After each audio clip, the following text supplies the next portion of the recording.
Trump ndërpret Infantino në shtëpinë e parë, batuta për favorizim të Argjentinës bëhet virale, një moment i pasakon gjatë takimit zyrtar në shtëpinë e parë mes presidentit të Shtetit Bashkuara Trump dhe presidentit të FIFA-s Gianni Infantino është bërë viral në rrjetet sociale pasi një batutë e Trumpit ka tërhequr vëmendjen e miliona përdoruesve.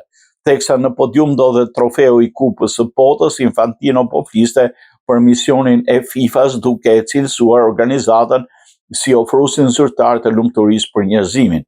Gianni Infantino, për kufizimin zyrtar i FIFA-s, FIFA është ofruesi zyrtar i lumturisë për njerëzimin për 120 vitesh, një sjellim gëzim dhe lumturi. Para se të përfundonte fjalinë, Trump e ndërpreu me një batutë që shkaktoi qeshur në sallë. Trump tha, derisa skuadra e tyre humbet, sigurisht.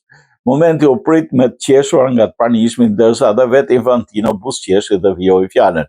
Megjithatë, video u përhap me shpejtësi në platformat X dhe TikTok, ku shumë përdorues nisën të interpretonin komentin e Trump në mënyra të ndryshme. Disa tifozë lidhen me batutat për debatet e vjetra për mënyrën se si FIFA drejtohet me pretendimet e tifozëve për favorizimin e disa kombëtarëve të mëdha, përfshirë dhe Argjentinën e Lionel Messi.